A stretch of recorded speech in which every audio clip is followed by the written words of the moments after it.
Okay, this is fourth lecture of second unit, that is high pressure boiler of power plant engineering. We have discussed up to this lecture many types of boilers.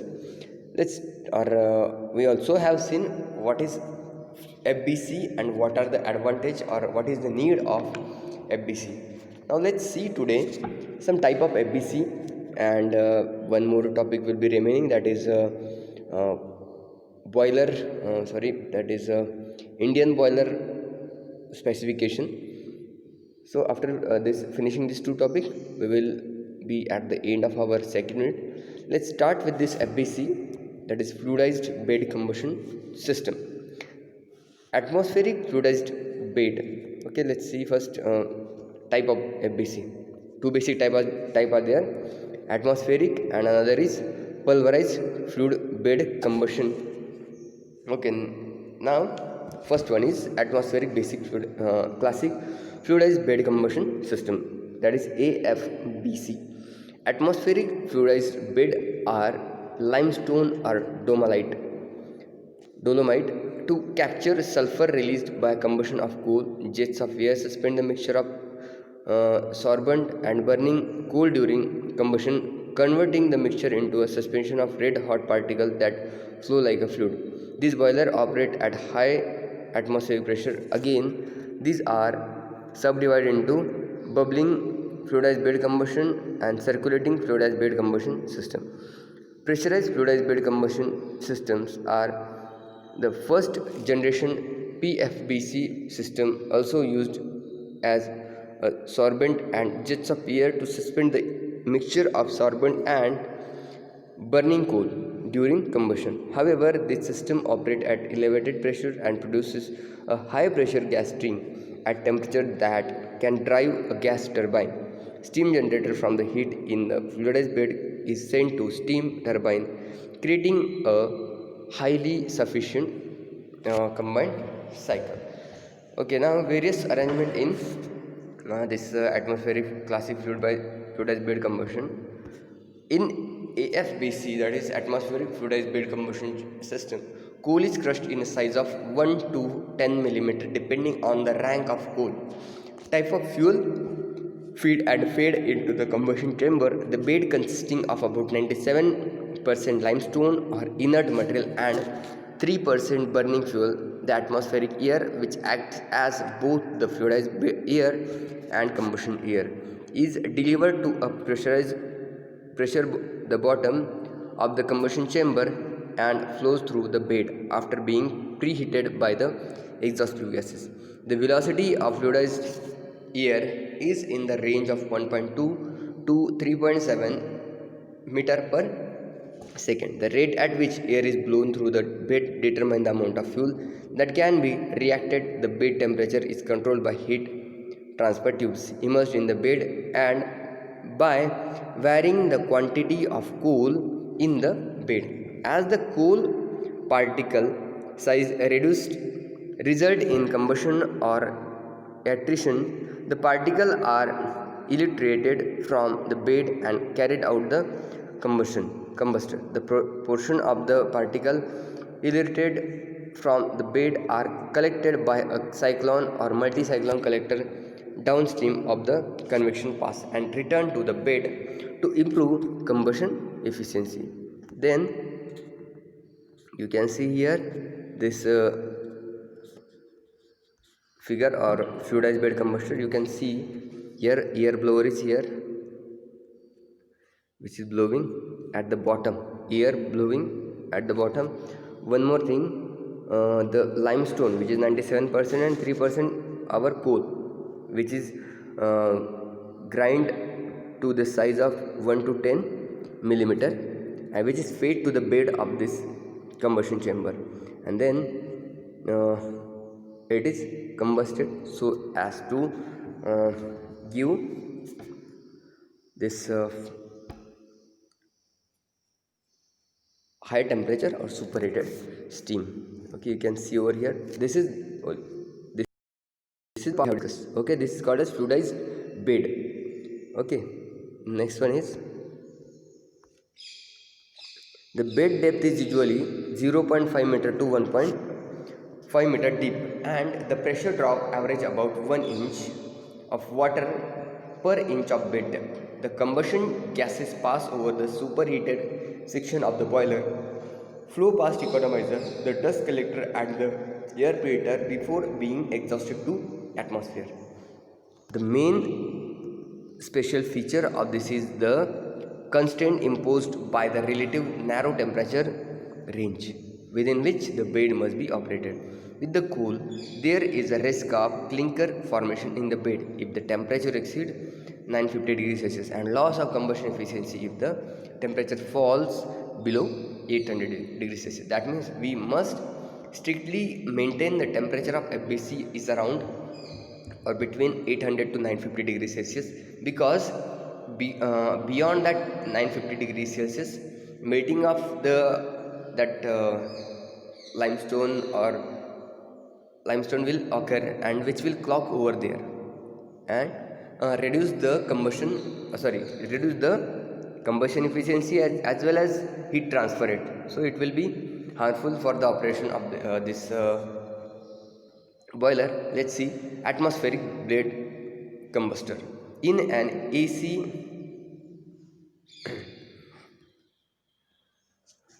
wait a second,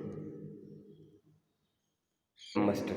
In AACFP, primary air is introduced into the lower portion of the combustor, where the heavy bed material is fluidized and retained. The upper portion of the combustor contain uh, the less dense material that is entrained from the bed.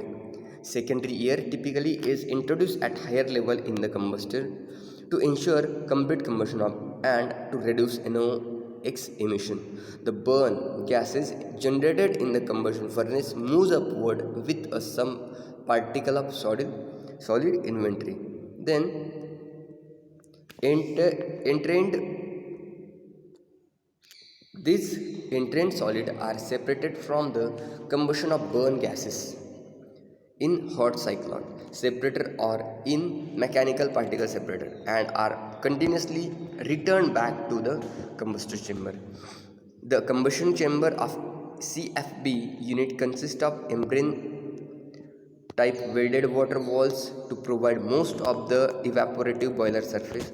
The lower third of the combustor is refractory lined to protect the water walls from erosion in the high velocity dense bed region.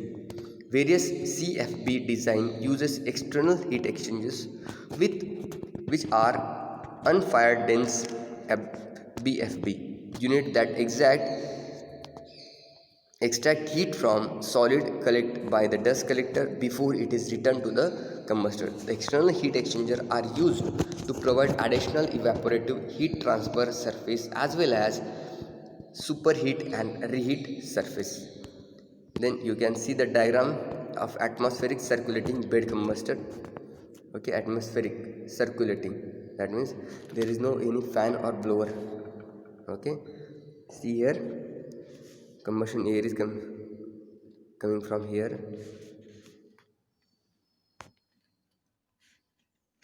supply to the combustion chamber. Then these flue gases, which include different gases, these are separated in the cyclone separator, and these pure gases sent to the chimney or whatever for the exhaust, and the remaining material is again fed to the combustion chamber or combustion bed. Okay, next one. Next type is pressurized fluidized bed combustion chamber, in which before coal can be entered in the FBC, it is necessary to heat the inert bed material to up to 100 degrees Celsius using an auxiliary.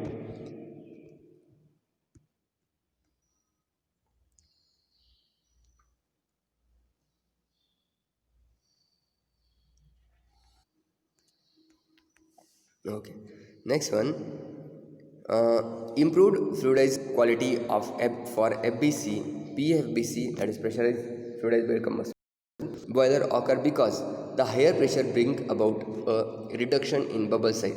That is especially important for bed composed of fine particle. With this design, the hot gases must be expanded through the turbine so the boiler can be evaluated by itself. Performance measurement includes the gas turbine operation. Another approach for FBC design uses compressed air as the cooling medium for the combustion chamber, which is then mixed with the pressurized product of combustion. The mix then expands through the turbine and any leftover heat exchange energy passes to a waste heat boiler. In this cycle, about 60% of the power is from the gas turbine and the remaining from the steam turbine. One AFBC plant operating at a steam pressure of 17,000 kilopascal at 480 degrees Celsius has a wind box divided into 9 independently controlled departments to allow separate fluidization of the bed for startup and for load reduction with their underbed or overbed firing. Control system of FBC. The rate of heat released per unit area is linear.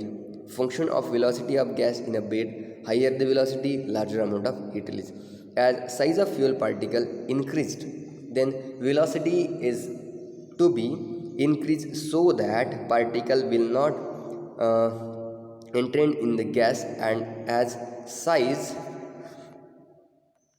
increase, the heat transfer rate reduces. The combustion bed temperature control consists of a thermocouple in a bed which gives signal simultaneously. Temperature controller provided with a servo motorized valve and variable speed control motor. The servo valve controls the air supply valve in the pipeline, changes the position and control the excess of air supply to combustion bed, improving efficiency. The coal feeder motor characteristic is match main air supply and maintain the ratio of air fuel supply constant. The steam pressure and water outlet temperature is controlled by heat input to the primary heating space, controlling the air supply to heating zone. The characteristic of shallow bed that can control heat transfer to immersed tube from maximum down to negligible by controlling the velocity of fluidize and hence bed expansion. 4 steam unit is built up to control the feed water to maintain level of water down. Then advantages and disadvantages of fluidized bed combustor. The advantages of FBCs compared to conventional fluidized coal fluid unit are as follows, that are pollution control. CO2 can be removed in the combustion process by adding limestone to the FB, eliminating the need of or for an external fluidized process because of reduced combustion temperature. NOx emission are inherently low. Fuel flexibility. Fluidized bed boilers are inherently fuel flexible and with proper design provision can burn a variety of fuels. No slagging in the furnace. Combustion of FBC unit takes place at temperature below the ash fusion temperature of most fuel. Consequently, tendencies for slagging and falling are reduced with FBC. High reliability. The absence of moving part in the combustion zone result in high degree of reliability and low maintenance cost. Reduction in boiler size.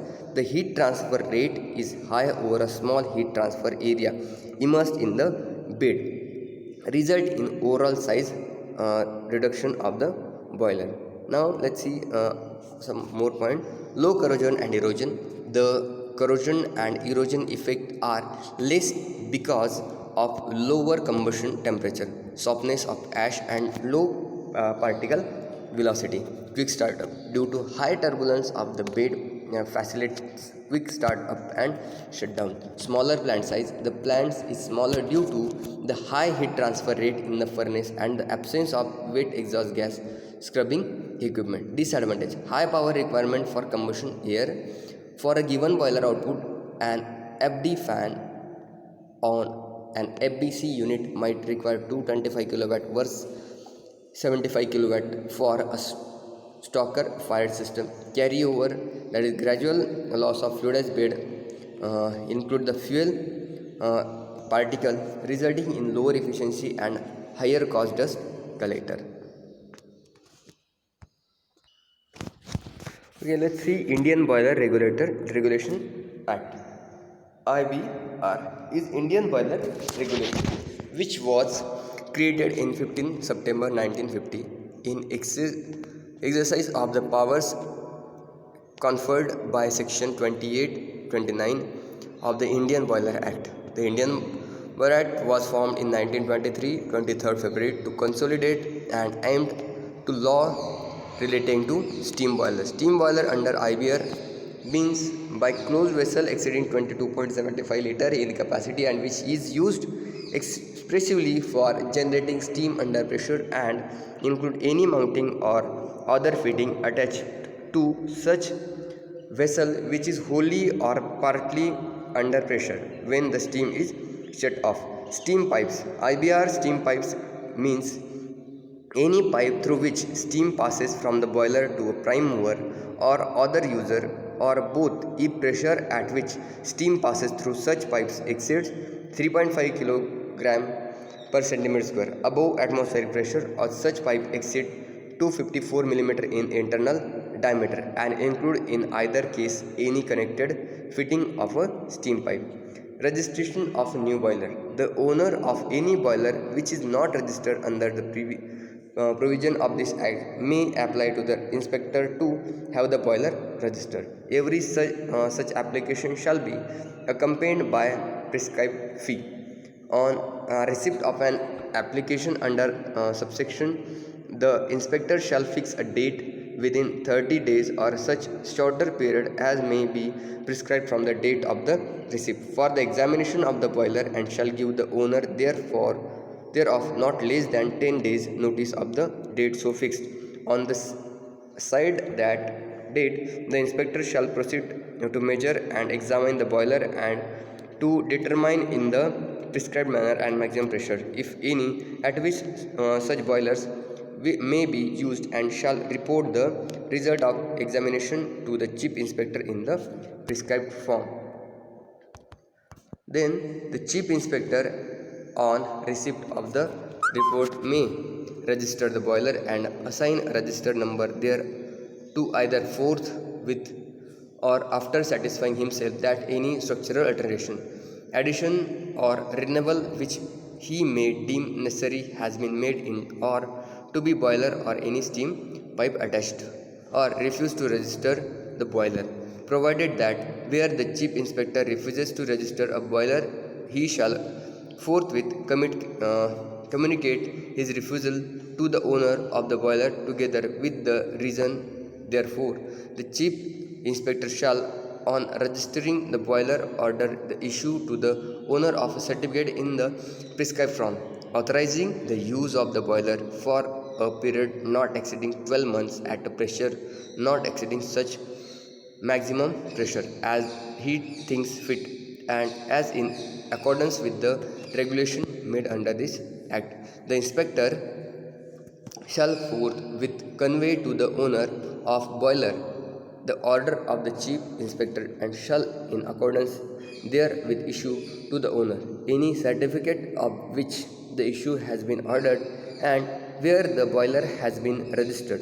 The owner shall within the prescribed period cause the register number to be permanently marked thereon in the prescribed manner and the renewal of certification of boiler. The boiler should be renewed after a certain period. Okay, this is the thing, and let's see next maintenance process. Why we need to renewal that boiler? Because of wear and tear of different parts which will cause the pollution of the environment. So to reduce all these factors, the boiler should always be or renewal certificate must be taken from the authority so that there is no fault in further working, and for that we should have to maintain or to keep safe working of our boiler, we should have to maintain it regularly. So let's see which things we have to maintain, that or how many component or which component we have to maintain and how to maintain that. Let's see that in maintenance procedure of major component of high pressure and FBC boiler.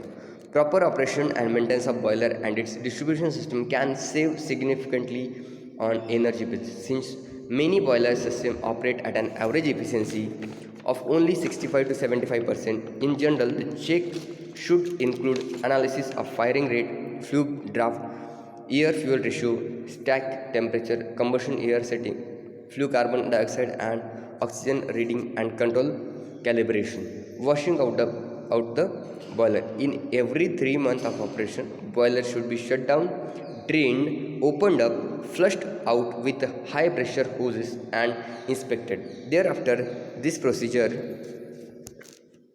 should be repeated as often as condition warrant. Tubes and tube sheet should be inspected for scale formation and pitting. This inspection will show the effectiveness of the water treatment. Cleaning the fire tube. Inspect all the fire side of the tubes. The tube may have soot deposit in them, which result in incomplete combustion.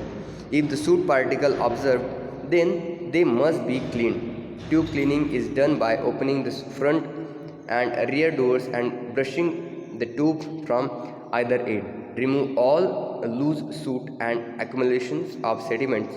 Always cover door gasket with graphite and oil or an antifreeze component before closing the doors.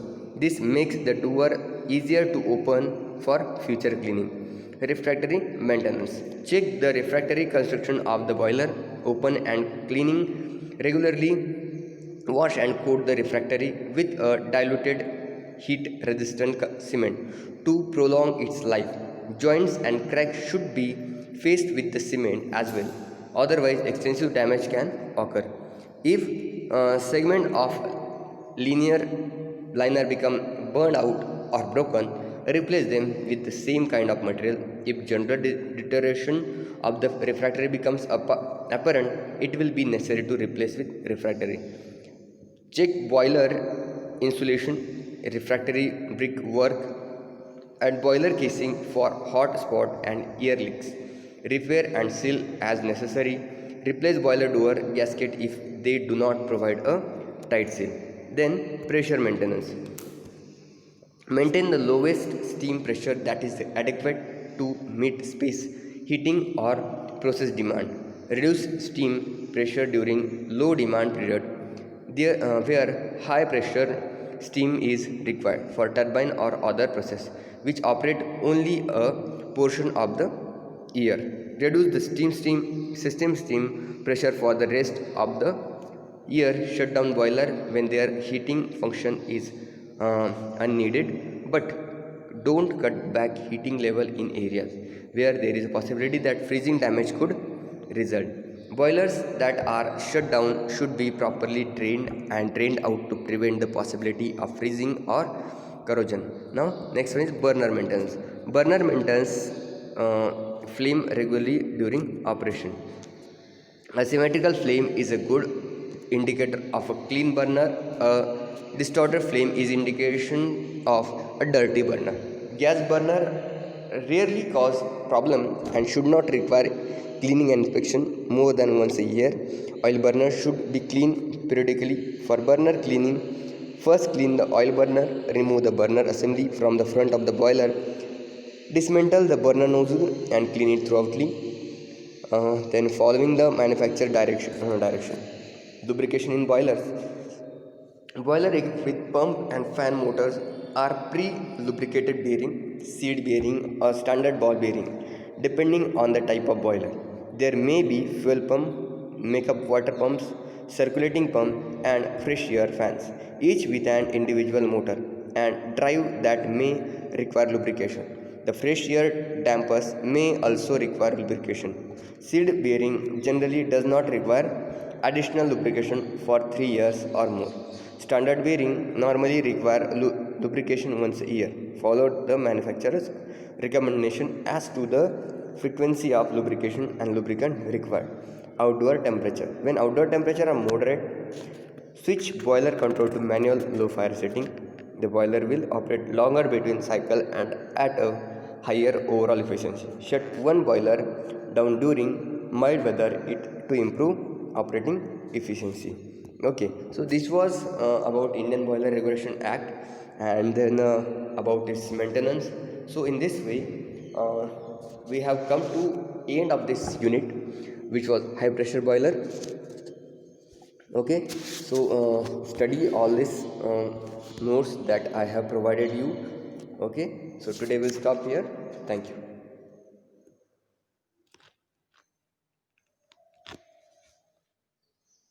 Thank you. Let me revise all these topics.